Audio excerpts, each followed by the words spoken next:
Assalamualaikum warahmatullahi wabarakatuh. Apa kabar semuanya? Pasti baik-baik saja. Tetap jaga kondisi di rumah, jaga kesehatan.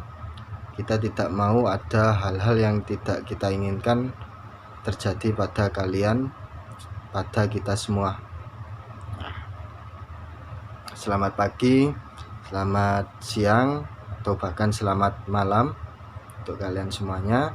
Semoga dengan model pembelajaran daring seperti ini kita tetap bisa komunikasi antara tenaga pendidik sama siswa. Nah,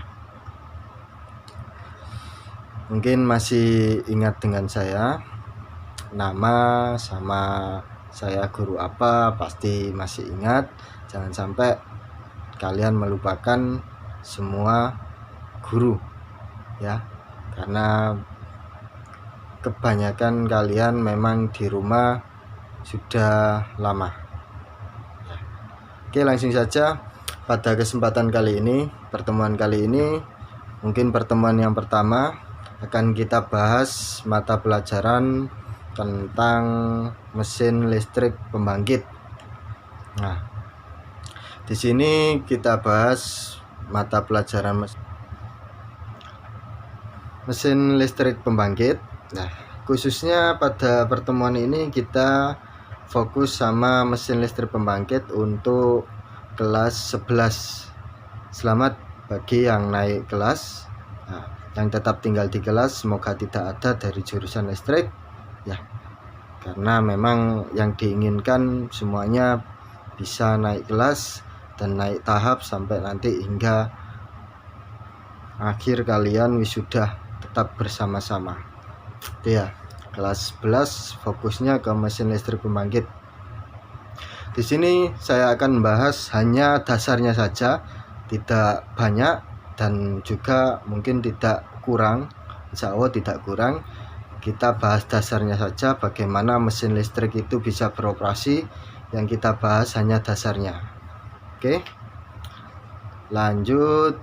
Nah, ini pertama-tama kalian mungkin saya perlihatkan gambarnya dulu.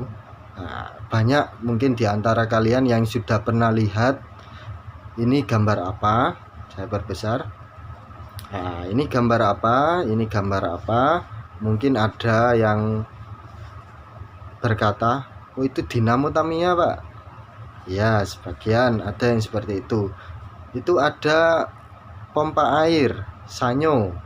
Ya, ada dinamo kipas angin Pak. Ada di sini, ada semua gambarnya.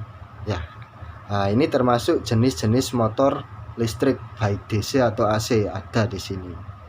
Nah, selanjutnya ada gambar lagi. Nah, ini lebih rincinya. Di sini konstruksi dalamnya kelihatan. Nah, yang warna oranye itu termasuk rotornya. Dari bagian motor listrik, rotornya, benda yang berputar, gerak putar. Nah, terus yang besi-besi di sini ada statornya juga ada. Itu ada kabelnya, penghantarnya. Sini saya ambil gambarnya di web orang, jadi sudah ditandai. Ada tulisan A, itu dari webnya, bukan saya yang ngasih tanda.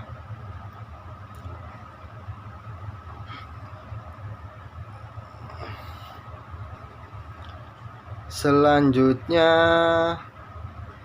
ada gambar hampir sama dengan motor listrik, tetapi ini prinsip kerjanya berbeda.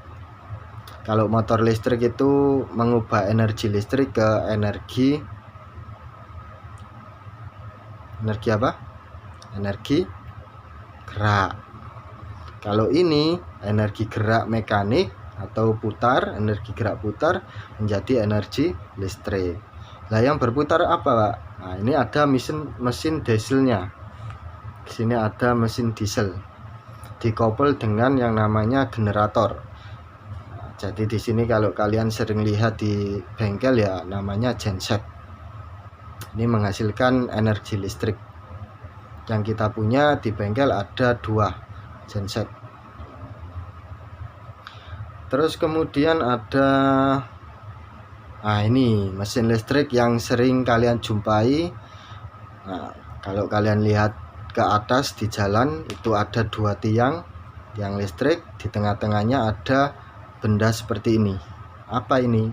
Nah, ini termasuk jenis mesin listrik, tapi fungsinya tidak merubah energi, hanya mentransfer, tetap energi listrik, tapi fungsinya hanya mentransfer, menaikkan atau menurunkan, namanya trafo, transformator. Tuh, kalian bisa jumpai di kampus 1 Dr. Sutomo. Kalau masuk gang, di atas itu ada benda seperti ini di antara 2 tiang tuh. Jadi nanti kalau ditanya orang-orang, kamu ngerti gak anak listrik, jurusan listrik sing ndukur iku apa? Nah, cara Jawa seperti itu. Yang di atas itu apa? Nah, itu transformator seperti itu. Fungsinya apa? Ada sendiri materinya nanti. Ya, tidak di sini pembelajarannya. Nah, yang perlu kita pelajari hanya sedikit. Nah, konsep mesin listrik, dasarnya mesin listrik. Kenapa motor bisa berputar, kenapa generator bisa menghasilkan energi listrik, nanti dasarnya dari sini. Nah, yang pertama adanya gaya gerak listrik. Gaya gerak listrik itu apa? Nah, gaya gerak listrik itu nanti yang disebut induksi. Induksi listrik.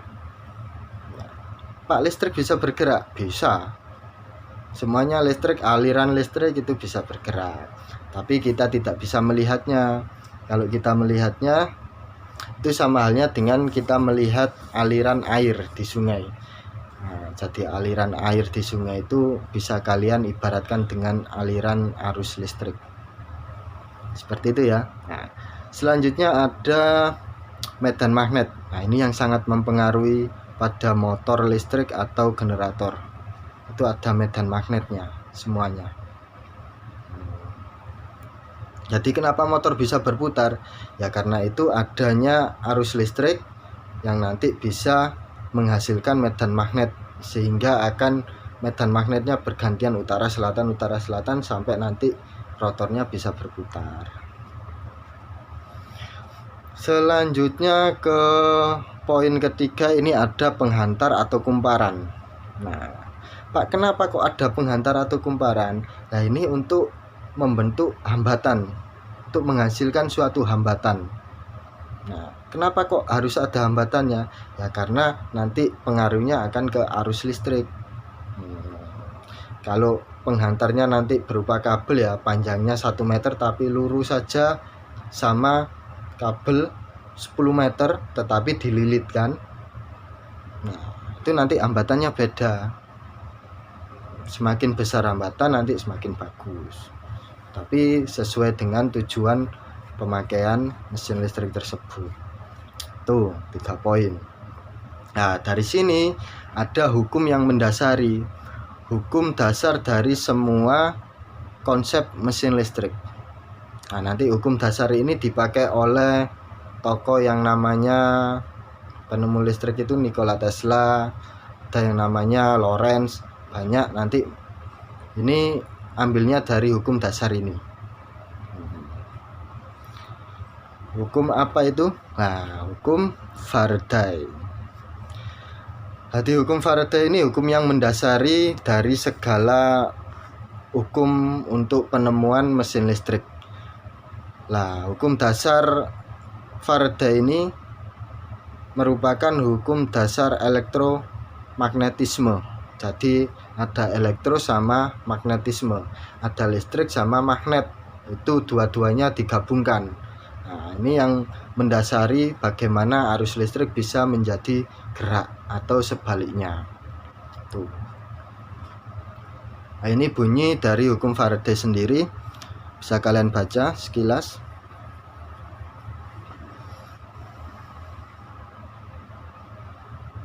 Oke, saya perbesar.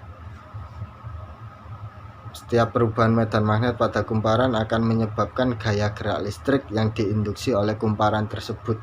Nah, jadi ada 3 poin: medan magnet, gaya gerak listrik, sama kumparan.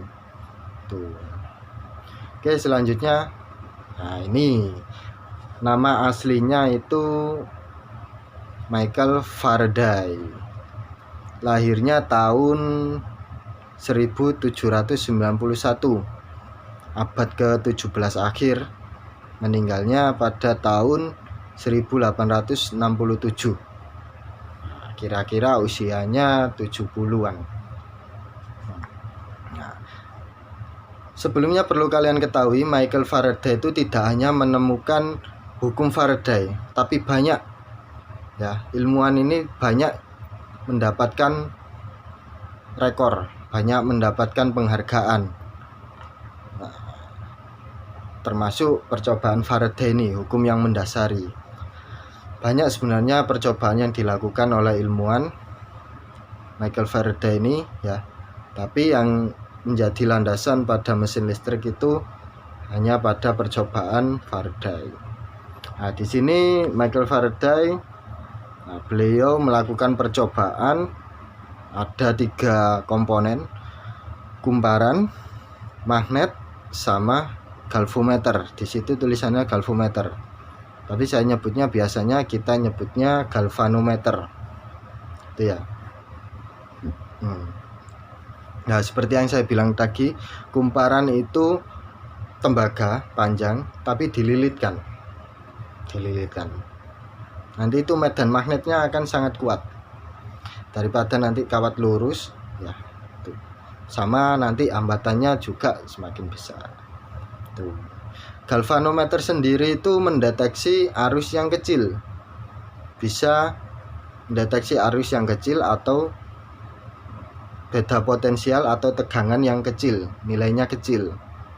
Nah, magnet ini bisa bergerak, nanti magnetnya digerakkan dalam percobaan Faraday ini ke dalam kumparan lilitan itu. Nah, nanti utara masuk, ganti ke selatan masuk. Itu nanti bisa kalian pelajari lagi di Google, banyak, YouTube juga banyak simulasi animasi percobaan Michael Faraday yang tentang elektromagnetis itu ya. Nah, sehingga dari percobaan tersebut menghasilkan rumus yang namanya rumus GGL induksi. Jadi E atau GGL itu sama dengan minus N besar dikali theta flux dibagi selang waktu. Jadi bisa kalian baca sendiri keterangannya. N itu apa, terus theta flux itu apa, theta T itu apa, bisa kalian sendiri. Lah, tanda negatif menandakan arah gaya gerak listrik. Arahnya, bukan nilainya, bukan kok min, tapi arahnya. Negatif itu ke kiri, kalau positif nanti ya ke kanan, tergantung nanti percobaannya seperti apa. Nah, ini hukum yang mendasari. Kenapa kok bisa ada tanda arah geraknya magnet? Nah, itu untuk nanti menentukan, bisa menghasilkan gelombangnya nanti sinusoida, ke atas ke bawah, ke atas ke bawah. Itu makanya menimbulkan yang namanya arus AC, alternating current. Ya, oke, selanjutnya. Nah, sebelumnya ini ya seperti inilah Michael Faraday pada masa tuanya, sangat berwibawa. Nah, semoga kalian bisa menjadi seseorang yang sepadan dengan Michael Faraday, menemukan teknologi canggih ke depannya. Amin. Tetap berusaha. Oke, selanjutnya lah, ini ada gambar dari percobaan tersebut. Ibu jari menunjukkan arah arus, jari-jari yang melingkar menunjukkan arah medan magnet. Nah, di tengahnya itu ada yang namanya benda, biasanya besi nanti yang dililit. Nah, kalau saya praktekkan ya seperti ini, tangan saya bentuk jempol ya. Kalau dari kalian lihatnya ya hanya kelihatan punggungnya ini, tapi kalau dari saya ya kelihatan ibu jarinya ini, ibu jari sama jari-jari yang lain ini. kelihatan seperti ini ya. Nah, itu hanya seperti ini, hanya tangannya saja. Nah, ini kalau menunjukkan arahnya ke kiri atau ke kanan, bisa pakai tangan dua-duanya.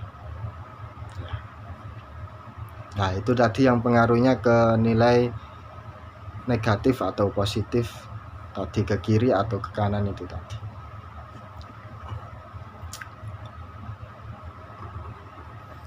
Nah, selanjutnya ini ada contoh soal dari rumus sebelumnya tadi, dari rumus GGL induksi ini tadi. Diketahui jumlah lilitan sekian, selang waktu sekian. Nah, selang waktunya itu 10 milisecond. Second kan detik. Nah, mili kan 10 pangkat min 3 atau 0,001. Nah, bisa kalian turunkan sendiri seperti ini. Untuk fluxnya ini 5 kali 10 pangkat min 3, 0,005 Weber, satuannya flux magnet Wb. Nah, yang ditanyakan GGL induksi. Nah, berarti nanti tegangannya berapa? Kalau flux magnetnya sekian, selang waktunya sekian, jumlah lilitannya sekian. Ini jawabannya. Sesuai dari rumus yang sebelumnya. Langsung kita masukkan nilai-nilainya. Hasilnya mendapat hasil 25 volt, arahnya ke kiri. Nah, jadi gaya gerak listrik induksinya adalah 25 volt, arahnya ke kiri. Bukan minus ya, arahnya ke kiri. Itu menunjukkan arah. Seperti yang penjelasan di keterangan tadi, saya kembalikan sebentar. Nah, ini tanda negatif menandakan arah gaya gerak listrik, bukan minus, bukan nilai minus.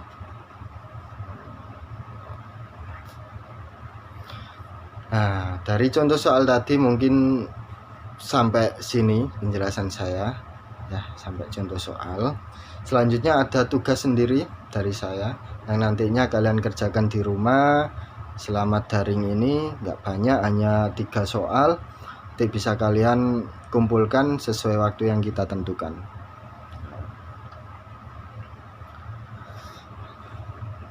Untuk tugasnya yang pertama,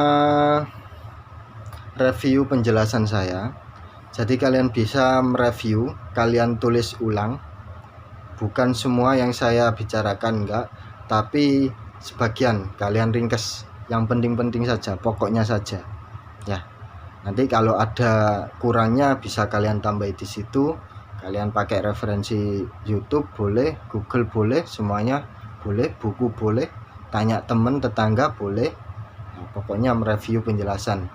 Tidak ada batas berapa lembar, tidak ada, yang penting nanti ada hasilnya. Tugas 1.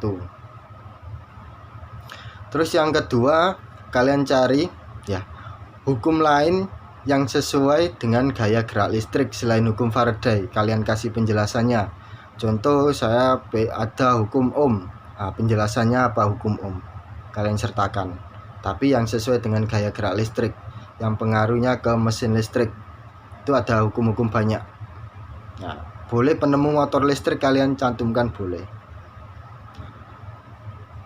Yang ketiga ini sama seperti contoh soal tadi, sangat mudah. Berapa nilai tegangan yang dihasilkan apabila memiliki kumparan atau lilitan 100 dengan flux magnetnya itu 0,0002 Wb pada waktu 10 milisecond. Sangat mudah, langsung kalian turunkan pada rumusnya. Oke, berhubung ini metode pembelajaran daring, jadi kita tidak bisa tanya jawab, mohon maaf sebelumnya. Jadi sesuai dengan arahan Bapak Kepala Sekolah, kita melakukan metode pembelajaran daring yang melalui media visual. Jadi kalian hanya mendengarkan, nanti mereview penjelasan, terus kemudian nanti kalian mengerjakan tugas-tugas yang telah diberikan. Nah, jadi untuk tanya jawabnya bisa mungkin pas waktu kita bisa tatap muka di pertemuan selanjutnya. Nah, untuk pertemuan kali ini cukup sekian dari saya. Semoga paham dengan penjelasan dasar dari mesin listrik. Selamat mengerjakan tugasnya. Silakan bekerja dengan sebaik mungkin ya, tetap jaga kondisi. Terima kasih, saya akhiri. Wassalamualaikum warahmatullahi wabarakatuh.